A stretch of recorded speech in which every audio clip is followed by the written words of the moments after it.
This will be a quick recap of Alice in Borderland. Let me just apologize in advance because I'm about to absolutely butcher all of their names. I'm sorry, but here's what you need to remember. One day, Arisu and his two friends, Thing 1 and Thing 2, get teleported to another world. Not in a good way, think Squid Games, but no cash reward at the end. While in Borderland, they're forced to play these games that either unalive them, Jesus Christ, or break them. Depending on the difficulty of the game, their visa is extended. Their visa basically keeps them alive, but as soon as it runs out, they're deported out of life. The difficulty is based on the card number and symbol the game is based on. So let me quickly explain what each means. Spade means it's a physical game. A club means that you have to work as a team. Diamond means that it's an intelligence-based game. And finally, the hardest one is the heart. This is because it plays with your emotions and you either betray somebody or get betrayed. Arisu found this out the hard way when he lost both Thing 1 and Thing 2, and a Thing 3, but we don't care about her, in a hearts game. Just let it all out. Which completely broke Arisu, but luckily for him, a girl by the name of Usagi was there to help him. Together with Usagi's help, they were able to find this place called the Beach, which is a place where a bunch of players work together to collect the cards for the games. They're doing this because their leader Hatter, you know, like the Mad Hatter from Alice in Wonderland. I understood that reference. It's pretty clever. Anyways, Hatter wants to collect all the cards because he believes that once they do, one person gets to leave Borderland. That was a lie, because he actually doesn't know anything. Because of that, his right-hand man and best friend Aguni had to kill him. And a final game involving the 10 of Hearts start at the beach. And the premise of this game is that somebody had killed Momoka and they need to find the killer and burn their body. So Aguni, ever so the savage, orders his men to kill everybody on the beach and throw their body in the fire. And while all of this is going down, a guy by the name of Chi steals all the cards. Arisu then discovers two things. First one is that Aguni is actually the one who killed Hatter. Second is that Momoka actually killed herself.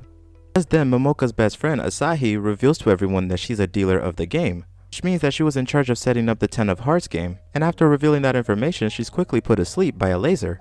Speaking of going to sleep, Aguni and most of his goons, alright, I'm sorry, also lost their lives in the 10 of Hearts game, I think, because there was no body, so I'm not sure. But after the smoke settled, Arisu and Usagi find out the location of the people giving Momoka and Asahi directions. When they get there, they find out that everybody got lasered to death. Chi and Kuina are also there thanks to Chi finding a lot of clues. The screens then light up and Mira, who's actually working with Hatter, shows up.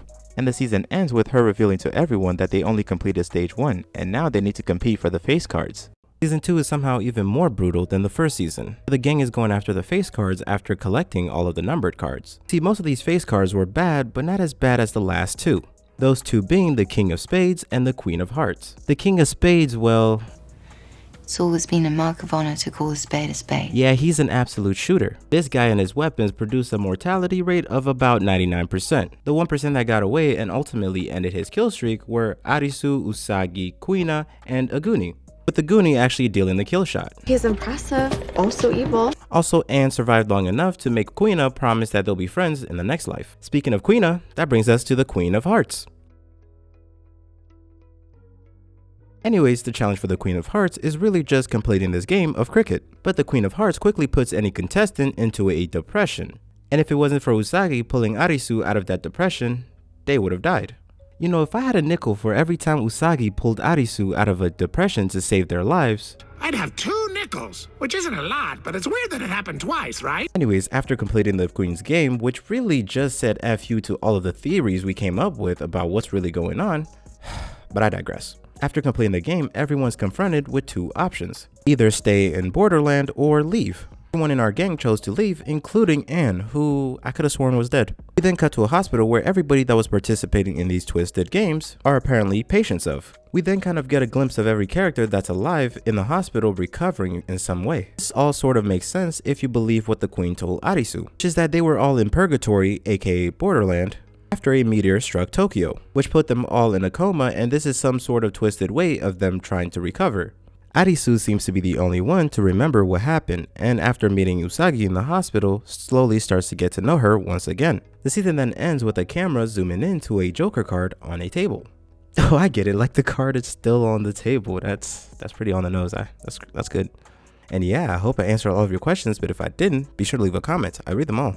And if you like that video and want to see more like it, leave a like and subscribe. I really appreciate it. That's it.